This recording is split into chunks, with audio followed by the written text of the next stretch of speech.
जम्मू कश्मीर में आतंकियों को मार गिराने के बाद वीर गति को प्राप्त हुए भोजपुर के शहीद रमेश रंजन का शव बुधवार को जैसे ही पटना एयरपोर्ट पर पहुंचा, पूरा एयरपोर्ट भारत माता की जय और वीर शहीद रमेश रंजन अमर रहे सरीखे नारों से गूंज था।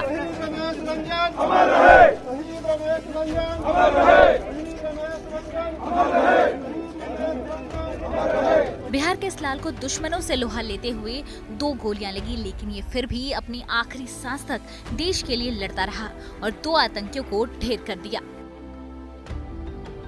पटना एयरपोर्ट पर देश के लिए अपने प्राणों की आहुति देने वाले जाबाज के अंतिम दर्शन और उन्हें श्रद्धांजलि देने के लिए बिहार सरकार के मंत्री नंद किशोर यादव, गृह सचिव आमिर सुबहानी, सीआरपीएफ के आईजी, डीआईजी भी पहुंचे।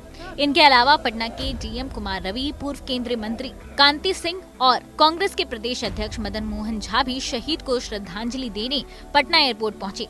डीजीपी गुप्तेश्वर पांडे ने खुद शहीद के शव को कंधा भी दिया। आपको बता दें कि पटना से शहीद का शव सड़क मार्ग से भोजपुर लाया जाएगा, जहां पैतृक गांव पहुंचने के बाद शव की अंत्येष्टि की जाएगी। मालूम हो कि शहीद सीआरपीएफ जवान जिले के जगदीशपुर इलाके के इसाड़ी देवटोला गांव निवासी राधा मोहन सिंह के बेटे थे और साल 2011 में सीआरपीएफ में भर्ती हुए थे।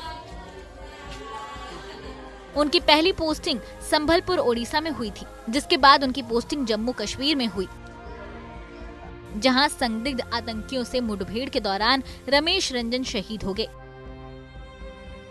जवान की शहादत की खबर जैसे ही परिवार वालों को मिली, परिवार समेत पूरे गांव में मातमी सन्नाटा फैल गया।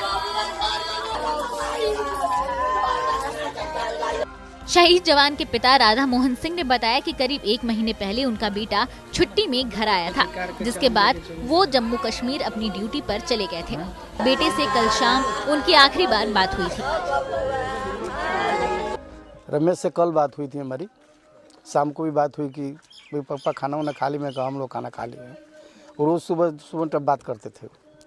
आज 12 बजे हमको सूचना मिली, कॉन्फ्रेंस है कि लड़का उनका दोस्त है उनके पास आया था, तो वो कराए कमांडेंट से फ़ोन। कमांडेंट तो हमारे उपलब्ध नहीं था, तो कैसे लेके फ़ोन कराए, तो हमसे कॉन्फ्रेंस कराए, ऐसा ही सब बात है। तब हम लोग को सूचना मिली कि हाँ भाई ये सब बात हो गई। कमांडेंट उनको आपको? जी हाँ, कमांडेंट फ़ोन कर। ये कहाँ पे पोस्टेड थे रमेश? ये कश्मीर में पोस्टेड हैं, श्रीनगर के आसपास है।